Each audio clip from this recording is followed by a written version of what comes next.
The annual Whitmore family barbecue was in full swing on a sunny afternoon at my uncle's country club in Napa Valley, when my cousin Caroline's voice sliced through the hum of laughter and clinking wine glasses. "Oh wow, Ellie's here, still pushing paper at some desk job, hun?"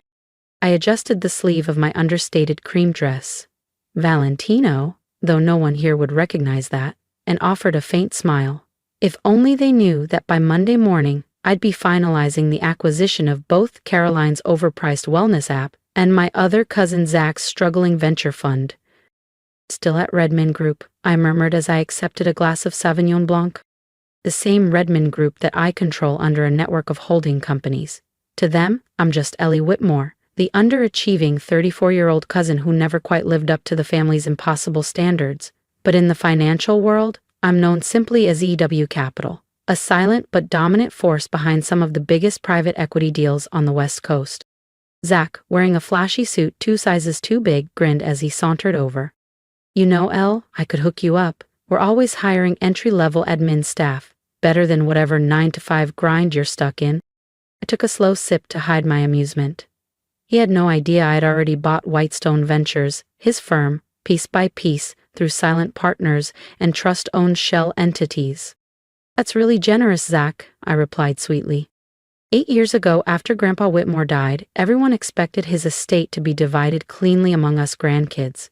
Instead, he made individual allocations. Caroline got angel investment money.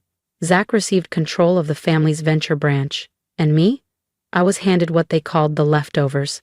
His old real estate office in downtown Santa Rosa and a $200,000 0-cents trust. "Poor Ellie," they'd whispered behind champagne glasses. "He doted on her, but didn't leave her anything useful." What they didn't realize was that Grandpa's shabby office sat atop decades of quietly acquired mineral deeds and water rights, assets worth tens of millions. He hadn't just given me an inheritance, he'd given me the blueprint. We spent Sundays together, reviewing land maps and oil rights. "You don't need to be loud to be powerful," he used to say. "Control isn't in attention, it's in patience." Now, as I watched my family flaunt leased watches and borrowed status, I smiled. They spent their fortunes chasing validation. I built mine in silence.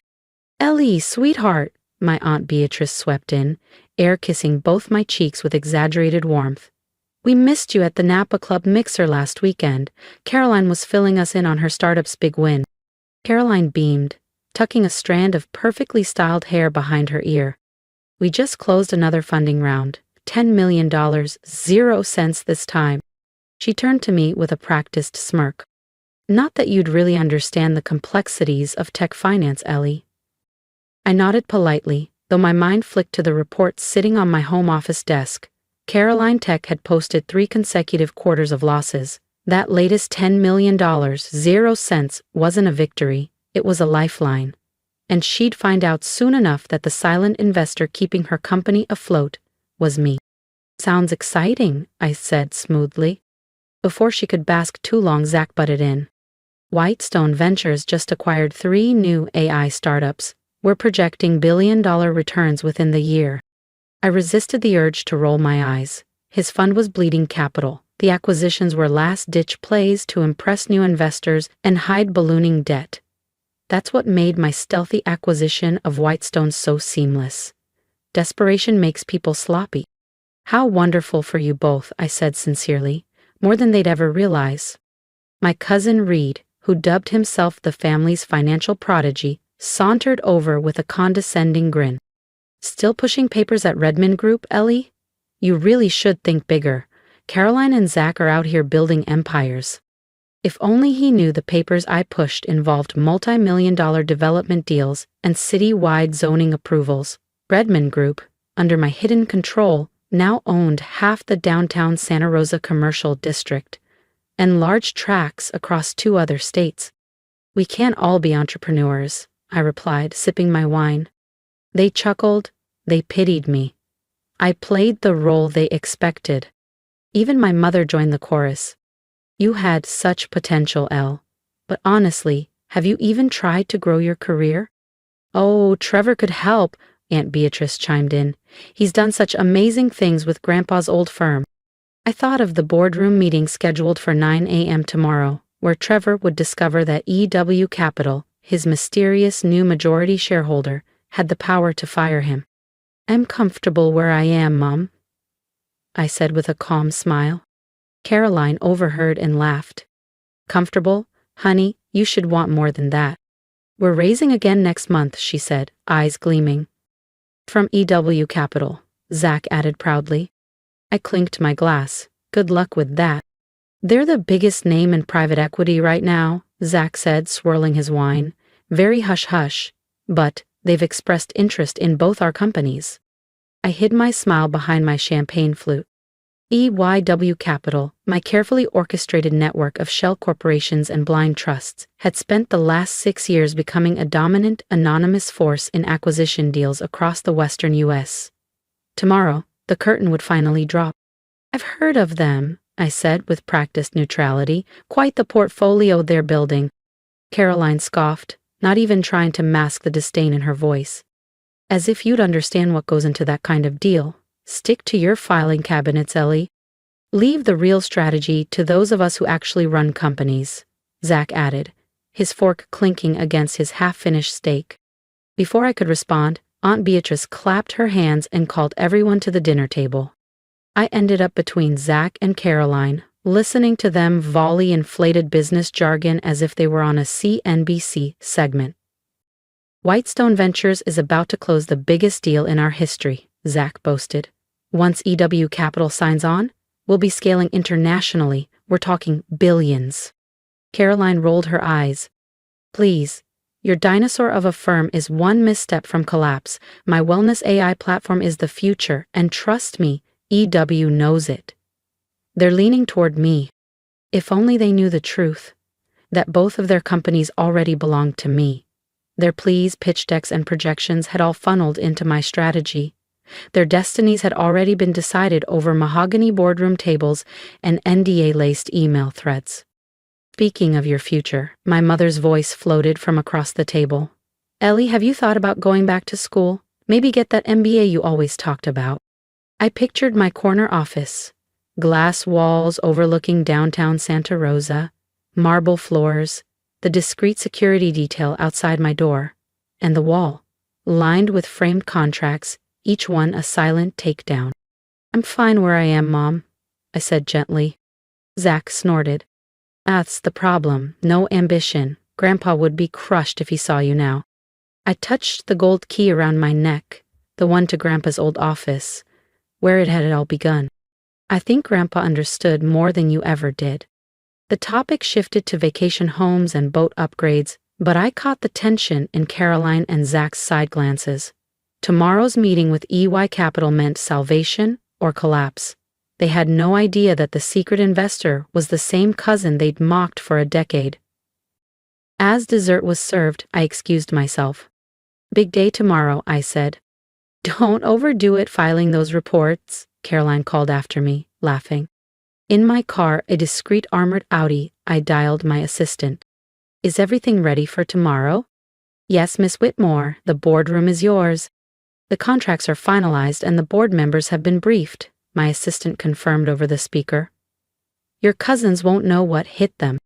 I drove back to my penthouse loft overlooking Santa Rosa, designed not with flashy displays like Caroline's pastel art gallery of a condo or Zach's velvet-curtained bachelor palace, but with quiet sophistication, natural woods, clean lines, and a sense of calm Grandpa always valued.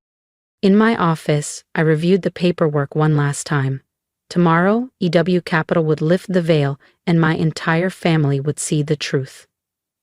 Their invisible cousin hadn't just built a career, I'd built a legacy. I picked up a photo that had always stayed on my desk. Grandpa and me, seated at his old downtown office, poring over a zoning map. His smile was proud but subtle, he never bragged. The best kind of success, he used to say, is the kind they never see coming. Tomorrow they'd understand exactly what he meant. The next morning I arrived at Redmond Group headquarters early, not in my usual neutral skirt and cardigan, but a tailored navy power suit, worth more than Caroline's SUV. My assistant Sophie greeted me at the private elevator. "Both your cousins are already here," she said with a slight grin. Caroline's on her third request for matcha, and Zach's pacing like he's in a hostage situation. They feel it coming, I replied, they just don't know what it is. The conference room, perched on the top floor, offered sweeping city views. Inside, Caroline and Zach sat at opposite ends of the long table, posturing behind confidence they clearly didn't feel. Their attorneys looked tense. "What is she doing here?" Caroline asked sharply when I entered. "This is a private meeting with EW Capital." Zach chuckled, dismissive. "Ellie, we appreciate the moral support, but this is a bit over your head. Maybe grab us some coffee while the real decision-makers arrive." I set my briefcase on the table. "I think you'll find I'm right where I need to be." Sophie handed out folders to each person present. "Please review the contents," I said, keeping my voice calm. "You'll find full documentation of EW Capital's ownership of both Whitestone Ventures and Caroline Tech, as well as proposed terms for the merger." Zach froze mid-page. Caroline's lips parted, trembling. This has to be a mistake," she whispered. "EW Capital is you?" she gasped. I smiled, taking my seat at the head of the table. "Ellie Whitmore, founder and CEO of EW Capital, majority shareholder of Redmond Group, and, as of this morning, the owner of both your companies." Zach's jaw tightened. "No, you're a secretary." "No," I corrected. "I let you think I was." "Just like I let you believe Grandpa's old office building was worthless," I said, calmly placing my phone face down on the table. "Just like I let you both believe your companies were still under your control." "But my tech platform," Caroline stammered, her voice cracking. "It's been losing money for 3 quarters straight." I nodded. "Exactly. And the only reason you secured that last round of funding was because I arranged it through one of my subsidiary investment arms." Zach was frantically flipping through the packet, his face paling. "Whitestone Ventures, my father's company," he began. "Has been mine for months," I said, almost gently.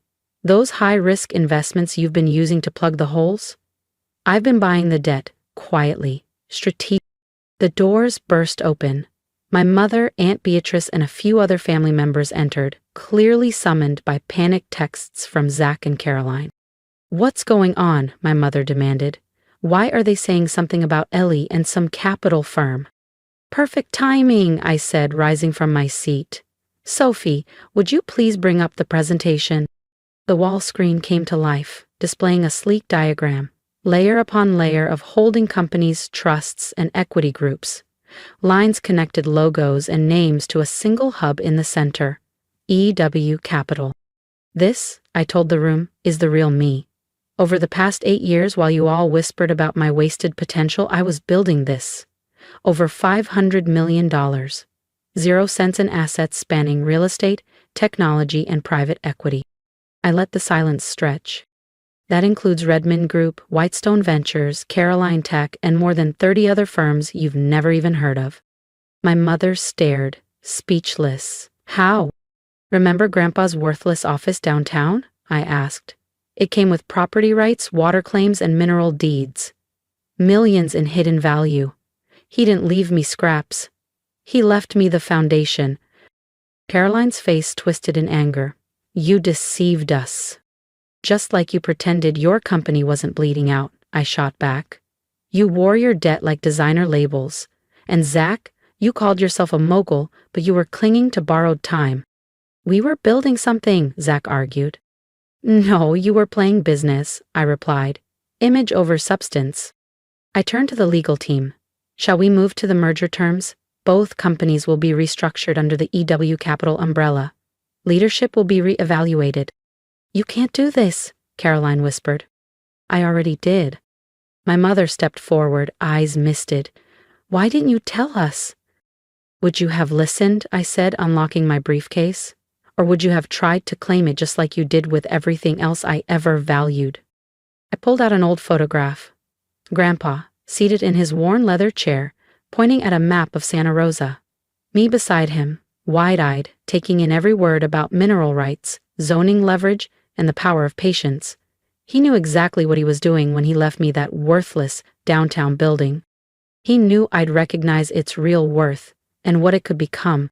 The next few hours passed in a whirlwind. Signatures, restructurings, deal memos flying between teams. In the end, both Caroline and Zach had no choice but to admit it.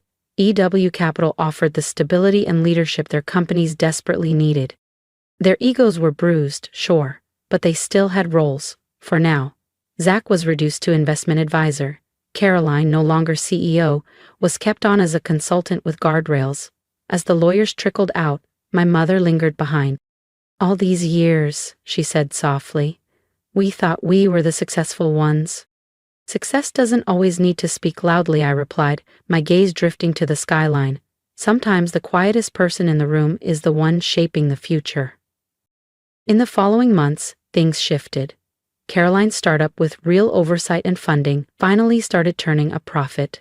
Zach, no longer calling the shots, actually began learning the fundamentals for the first time. The family dynamic changed, too.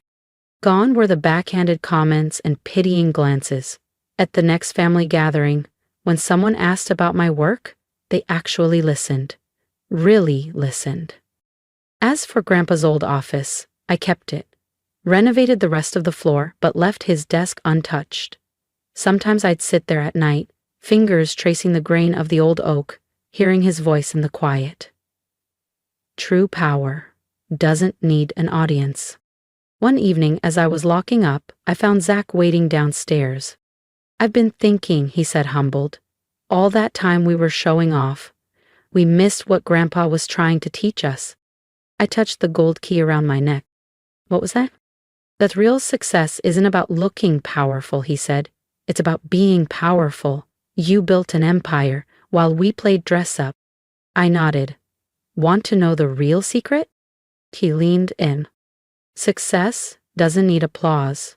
It needs patience, focus, and the strength to keep building while everyone thinks you're failing." As I walked to my car, the city skyline rose before me. My skyline, though few knew it. Sometimes the best revenge isn't shouting, "I told you so." It's proving yourself right quietly, completely, until they can't ignore it anymore.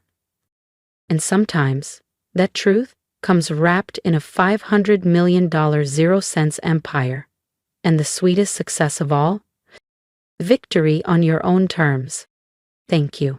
Not just for watching, but for seeing me. For years I was the invisible one, the overlooked cousin, the secretary at family dinners who nobody thought twice about, but while they were talking over me, I was building quietly, brick by brick, until the empire spoke for itself. If you've ever been underestimated, dismissed, or told you weren't enough, I want to hear from you. Drop a comment below and tell me, what are you building in silence?